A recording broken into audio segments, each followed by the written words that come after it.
Hello, రెగ్యులర్గా ఇంట్లో liver curry, liver fry చేస్తూ ఉంటాము. అలా కాకుండా ఈరోజు నేను చెప్పిన ప్రాసెస్లో ట్రై చేయండి. పలావ్ బగారా రైస్లోకి చాలా బాగుంటుంది.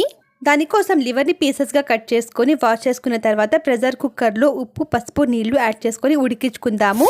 ఉడికిపోయాక లివర్ పీసెస్ అలాగే ఉడికించిన వాటర్ని సపరేట్ చేసుకొని పక్కన పెట్టుకోండి. తర్వాత ఒక ప్యాన్లో నూనె, ఉడికించిన లివర్ పీసెస్, పసుపు, మేథి ఆకులు, మసాలా పేస్ట్ ఎలా ప్రిపేర్ చేయాలంటే అల్లం, వెల్లుల్లి, కొత్తిమీర ఆకులు, లవంగా, చెక్క, ఇలాచి ఇవన్నీ పేస్ట్ లాగా ప్రిపేర్ చేసుకొని యాడ్ చేసుకొని కట్ చేసుకున్న వంకాయలు యాడ్ చేసుకొని కలుపుకొని వంకాయలు 50% మగ్గిపోయిన తర్వాత ఇందులో ఉప్పు, కారం యాడ్ చేసుకొని బాగా కలుపుకొని వంకాయలు ఒక 80% ఉడికిన తర్వాత చిన్నగా కట్ చేసుకున్న టొమాటో ముక్కలు, చిన్నగా కట్ చేసుకున్న పాలకూర ఆకులు యాడ్ చేసుకొని లివర్ ఉడికించిన వాటర్ ఉంది కదా అది కూడా యాడ్ చేసుకొని బాగా కలుపుకొని నూనె రిలీజ్ అయ్యేంత వరకు కుక్ చేసుకుందాము. ఇలా నూనె బాగా సపరేట్ అయిపోయిన తర్వాత ఫ్లేమ్ ఆఫ్ చేసుకొని పలావ్తో సర్వ్ చేయండి. చాలా బాగుంటుంది. Please subscribe.